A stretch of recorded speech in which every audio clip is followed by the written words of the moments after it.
If you are a complete beginner to interior design, it's very important to understand that you are about to embark on a skill which affects two important aspects of your life, your personal life and your professional life. First of all, as you're dealing with spaces on a day to day basis, we're talking about your office, your residence, whatever environment that you're placed in. You are dealing with interior design whether you realize it or not. Whenever you buy a new piece of furniture, you walk into a new restaurant, a cafe, you pick up on the vibe and the ambience. That's because of the interior design elements which have been perfectly curated to give you that vibe. There's a science behind it. There's a tactical skill behind it. It's simply a matter of piecing furnitures together. This is important to keep in mind. So when you dive into learning interior design as a complete beginner, you would notice that it's going to impact, first of all, your day-to-day engagement with the space. You're going to develop that eyesight for that specific piece of furniture, for that specific accessory, and you're able to make modifications which are going to have a great impact on your day-to-day spaces and your personal life as a whole.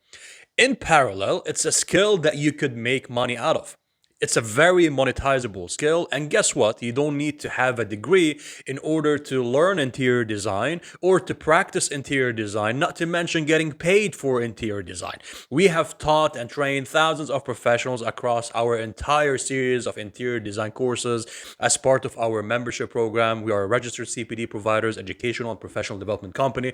We have helped over 200,000 professionals from over 175 countries through our programs, including interior design. All of the details are in the description if you'd like to learn more about them. That being said, in this current video, as a beginner, I'm going to share with you a completely free lecture from one of our courses that will help you to understand the science, the skill behind interior design, right? That way you're able to get something out of the current video, something that you could apply as is, and it's completely complimentary, by the way. And if you'd like to take your interior design skills, take a look at the description. I got for you the invitation to our courses and the membership program, such that by the end of every course, you're going to get a completion certificate. We are registered CPD providers. The certificates are verifiable on our website, in addition to an exclusive community, as well as a jobs board and projects board to help you try to apply what you have learned and try to land some gigs, land some projects, land some job opportunities as well. All of these are provided exclusively to our members. And guess what? Without breaking the bank, for the price of a couple cups of coffee per month, you get access to all of these powerful aspects. You get the completion certificate, you get access to community, the membership, the jobs board, the projects, and the gigs list as well, which is continuously updated for you to simply go through in case you land a new career and yet land a new job or find a new project that you're interested in across any part of the globe. It's something that we're working on, something that we're building to help our members, our students, our professionals try to actually acquire the skills in the best way possible and make use of those skills, especially if you're trying to turn this into a profession, by the way. We're giving you the support system to help you do so, right? As you go through the training, you go through the programs, you get this completion certificates, you're able to attach them to your resume, you're able to apply for a certain project and share that you have went through a solid training from an actual training provider as well. That's something important, something valuable. So instead of being just simply a beginner who's curious about interior design, if you'd like to take it further, I got the details for you in the description. Now, without further ado, let's dive into this current lecture from one of our courses. We got a series of courses, by the way, from fundamentals to practical interior design themes, styles, biophilic design, lighting design, color theory. All of these are going to be provided to you as part of the membership. Keeping in mind, we keep on adding weekly and monthly releases. That way, you're always learning, fine-tuning your craft, fine-tuning your skill. And as part of the community, you could share your project, network, try to find some, let's say, opportunities in terms of your career, your collaboration, and peer learning as well. It's a very powerful ecosystem that we have built to provide you with skills that matter. Now, let's dive into the current lecture. And welcome back. So, as an interior designer, what do you do basically? Often there's a very basic level of understanding of the role of interior design. And this is the whole point of this current lesson for you to understand, to have something like this, like the representation in front of us, where something looks quite great, looks visually and aesthetically pleasing, looks organized, looks neat, sends a certain message, a certain theme. It's very important to understand what's happening behind the scene as an interior designer. What do you do basically? So we understood what is interior design, that's fine. But what do you do basically? Now, to come up with an end result like this, many things they have to fall in place. For example, first of all, You need to consult with your client. That's part of this is the initial phase as an interior designer. You have a client consultation where you understand what are they trying to achieve within a space. And often the space that you have is completely blank. There's nothing. Just open layout and you have a certain vision. The space in front of us right now, at one point in time, there was nothing over here, right? Then it had to be filled up, which leads us to understanding the stages of planning for a space. We need to align the layout, the certain locations of elements, how people are going to be using the space, what are the key equipment that are going to go into the space, the function of the space, which is part of space planning. Then you have to do a design concept, which is the foundational, let's say, visionary level. You're not building anything yet. You're not constructing the place yet. You're not adding the elements yet. But you're coming up with a design concept where you draw inspiration from other spaces, you do some research, you visit certain locations, and you bring up the elements of your inspiration. Could be textures, fabrics, could be colors, pieces of furniture, images, and you combine all of them together in order to develop a design concept. You're not building anything yet, you're just simply coming up with the concept, which leads you to, once you're done with the designing the concept and getting the approvals from your client, to material production and selection, or material selection and the product creation, for example. So when you are buying something, let's say from a furniture store, you have an idea what to buy. Or if you need to build a custom piece of furniture, you have a clear idea what to build, right? So it's very important for you as an interior designer to understand the sequence of steps and the things that you get involved in the whole process before you get an actually final result. So you consult with the client, you plan the space, you design a concept, and you buy and purchase the material or product, or actually produce it and manufacture it using the help of others, which leads us to a very important part: budget management.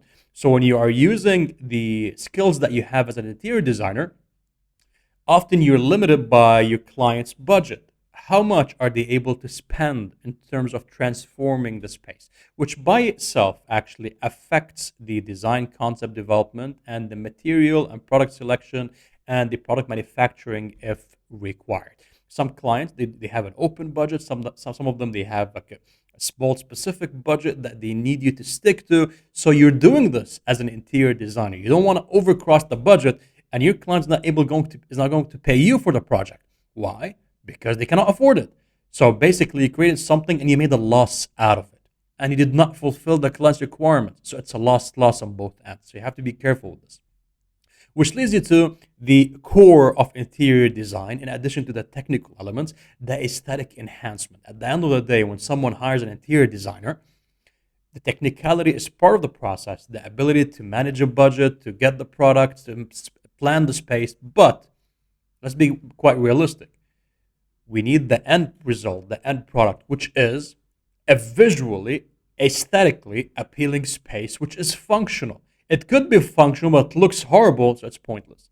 So we need to have the aesthetic enhancement. So if you, as an interior designer, combining the elements of art, psychology, you have the ability to add that touch, which transforms a space. Now, as you're developing through this, you get to understand what are the different hats as an interior designer that you have to keep switching between them, including collaboration. As an interior designer, you're not going to be working by yourself on a project. Let's say if you have a ready-made apartment, a ready-made villa, a house, that's perfectly fine. Your client can invite you for a consultation and you're able to work on that project.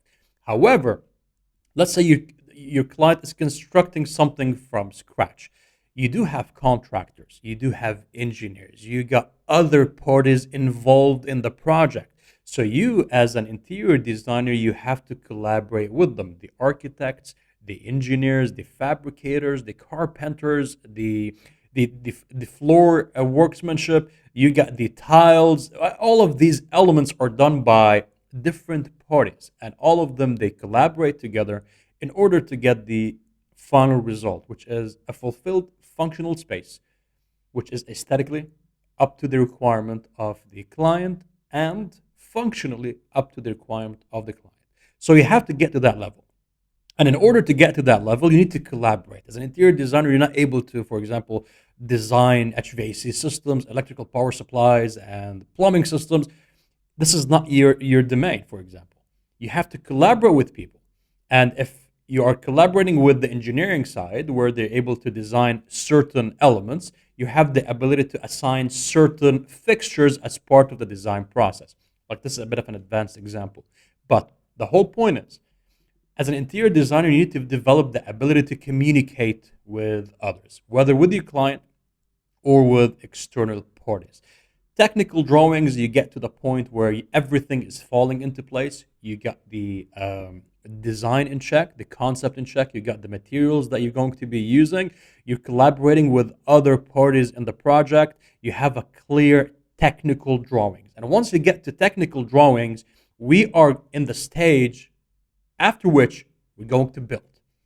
Technical drawings, often they are finalized. It means they are good to go, they're approved, everything is set. Now let's move forward and make this project happen.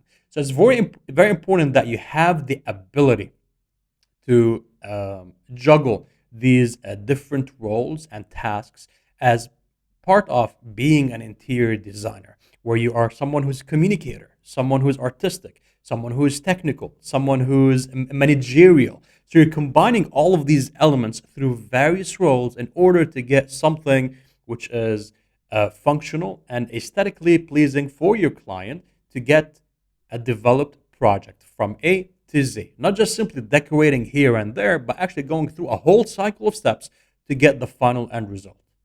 So, what do you think? I truly hope that you found the lecture helpful. If it helped you get a taste, a flavor of what is interior design, not just simply, from whatever you find here and there trying to put pieces of furniture together. No, like the actual science behind it, the skill behind it, the know how behind it. If you're able to pick that up, it's a job well done. And make sure that you click the like and the subscribe button. And feel free to share the video for someone who would like to learn about interior design as well, to join our community. And like I've mentioned, I got for you all of the details if you're serious about developing your interior design skills in the fastest way possible, the best way possible, without breaking the budget or the bank trying to acquire such a skill. Because let me tell you something, there are a lot of people in the globe who are making plus 100K from the interior design skill without the need for getting a degree to it. As someone with a managerial engineering background, I've taken on projects personally where I have learned interior design, taught interior design, as well as applied interior design without the need to go into the university and sit for 4 years to learn what I'm going to be teaching you, what we're going to be providing you with through a fast track approach, and you're good to go. You can just simply dive into the market. Nevertheless, you're able to apply it to enhance your personal life. If you're not going to be monetizing such a skill, that's perfectly fine, but you will witness the impact on your day-to-day living. You're able to renovate your home, renovate your space, your office, your living room, your washroom, your kitchen, whatever it is. It will have a direct impact. If you are someone who's simply diving into interior design for the first time, it's a skill worth pursuing, even part-time. Simply, to acquire a new skill that will have a direct impact on your life, and later on you can make money out of it. And I truly hope that you found this current video helpful. Make sure that you click the like and the subscribe button, and feel free to share your comments, by the way, if you got any questions about the program, what's offered, about interior design, about other skills as well, or whatever you have in mind related to diving into interior design. Feel free to share it, and we're more than happy to help you out. And I'll see you in the next video.